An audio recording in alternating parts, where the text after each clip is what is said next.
Every great empire believes it's the exception. Rome, Britain, Spain. They all thought their power was eternal. But what if history follows a hidden script? A 9-phase cycle that always ends the same way: collapse. And what if America has just crossed the line into phase 6, the point of no return? This isn't about invasion or accident. It's about a predictable pattern, a countdown that has played out time and time again. Imagine the glory days. Marble palaces gleaming, gold pouring into the treasury, and armies marching under banners of destiny. But beneath the surface, a clock is ticking. This is how it always begins. It starts with a spark, the rise, a moment when ambition and opportunity collide. Think of Rome's founding, Spain's discovery of the New World, or Britain's Industrial Revolution. This initial burst of energy leads to expansion. Legions march, ships set sail, and borders stretch across the known world. Wealth pours in, cities boom, and the empire feels invincible. With every victory, however, the seeds of trouble are sown. The empire reaches its peak. These are the golden ages, marked by world's fairs, grand monuments, and a sense of unparalleled power. But at the summit, the view is deceptive. The next phase is overreach. The empire takes on too much: endless wars, costly colonies, and promises it can no longer afford to keep. The British Empire, at its height, controlled a quarter of the world's land and people, an unsustainable burden. This overreach leads directly to the next, more insidious phase: debt. The treasury, once overflowing, begins to empty. Borrowing becomes routine. Rome started debasing its coins, mixing silver with cheaper metals. Spain borrowed against tomorrow's silver shipments from the Americas. Britain mortgaged its future to fund its global wars. The numbers no longer add up, and the foundation starts to crack. This brings us to phase 6, the point where the story turns dark, where the spiral tightens and escape routes vanish. This is where faith in the system begins to die. Picture Rome in its twilight. The denarius, once pure silver, becomes a worthless alloy.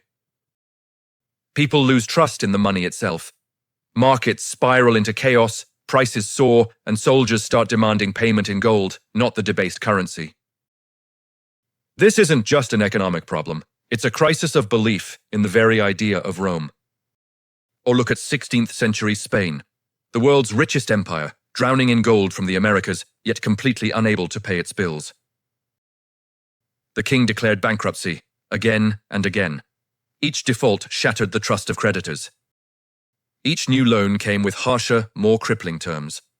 The empire was rich on paper but functionally broke. Then there's Britain after World War II, victorious but utterly exhausted. The empire was buried under a mountain of debt owed primarily to the United States. The British pound, once the world's reserve currency, collapsed. Rationing returned to the home front. The torch was passed, and the US dollar took its place as the world's financial bedrock. In each case, phase 6 was the tipping point, the moment when the internal rot becomes undeniable. Once faith is broken, decline accelerates. Confidence wavers. Social unrest simmers. Political factions turn on each other, fighting for control of a sinking ship. The cracks widen until the system can no longer hold. This leads to the final, dramatic stages. Crisis, a sudden tipping point where the currency collapses for good, creditors flee, and the people completely lose faith. Think of the Ottoman Empire in the 19th century, the sick man of Europe, unable to modernize or pay its debts. Then the collapse. It often feels sudden, but it's the inevitable result of the preceding phases. The world's superpower becomes a cautionary tale. And finally, the aftermath. A new order rises from the ruins, and somewhere else, a new empire begins its own journey, starting the cycle all over again. The question for us today is, where does America stand in this ancient script? Are the signs of phase 6 already here? The soaring debt, the political division, the wavering confidence in institutions? History doesn't just repeat itself, it warns us. The story of empires is a roadmap, and ignoring its lessons is the surest way to follow it to the very end. Political gridlock and austerity sap the nation's spirit. Now look at America today, national debt is at record highs. Deficit spending stretches as far as the eye can see. Congress is locked in endless battles, and trust in our institutions is at historic lows. Social unrest simmers just beneath the surface, while the world quietly starts to question the future of the dollar. This is what we call the debt spiral. It is a vicious cycle where interest payments on the national debt begin to eat up the entire budget. Every proposed solution, whether it's more borrowing or more printing, just seems to dig the hole deeper. This spiral leads directly to a confidence crisis. This is the tipping point when people, both at home and abroad, start to wonder if the promises made by a government will ever be kept.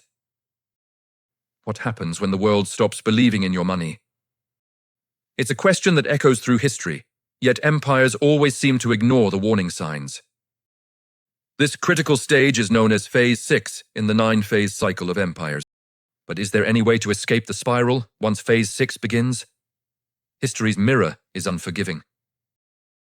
Let's look at the great empires of the past. Rome, Spain, Britain, each one, when faced with Phase 6, tried to patch the cracks. They brought in new laws, new leaders, or launched desperate reforms, but the spiral only tightened its grip. Rome debased its currency, slowly removing the silver from its coins, hoping no one would notice their money was becoming worthless.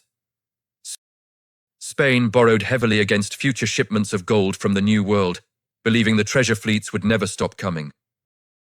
Britain clung to its global status and its empire, even as the pound sterling lost its power and prestige on the world stage.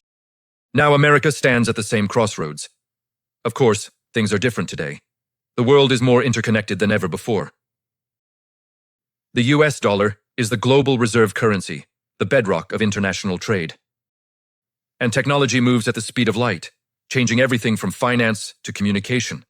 But the fundamental triggers, debt, division, and denial, are hauntingly familiar. They are the same red flags that waved over Rome, Madrid, and London. So the big question is America simply repeating the same mistakes, walking down a path that has been trodden many times before?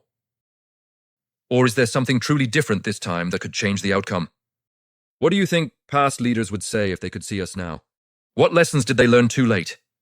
What did they wish they had done differently when their own empires were teetering on the brink? Understanding their regrets might give us the key to our own future. And what comes after Phase 6? If the spiral continues, how close are we to the final fall? History teaches us that the cycle almost always wins, unless you see it coming and take decisive action. The 9-phase cycle isn't a prophecy written in stone, it's a warning based on centuries of data. The pattern repeats, but the outcome isn't predetermined. Every great empire in history believed it was the exception. They all thought they could break the cycle, right up until the moment they couldn't. Today, America is at a pivotal moment, with the entire world watching. The stakes have never been higher. The risks we face are new and amplified by our modern world. Globalized markets can crash in an instant. Digital money is transforming finance, and financial contagion can spread across the globe in seconds.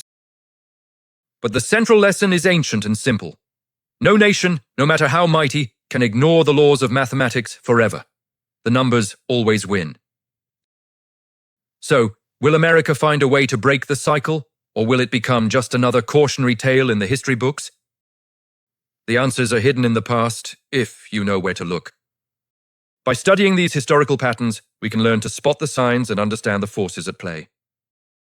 If you want to uncover more of this hidden financial history and learn how to spot the next phase before it is too late, make sure you subscribe to the channel and join me next time when we'll explore the story of the one empire that almost broke the cycle. Thanks for watching.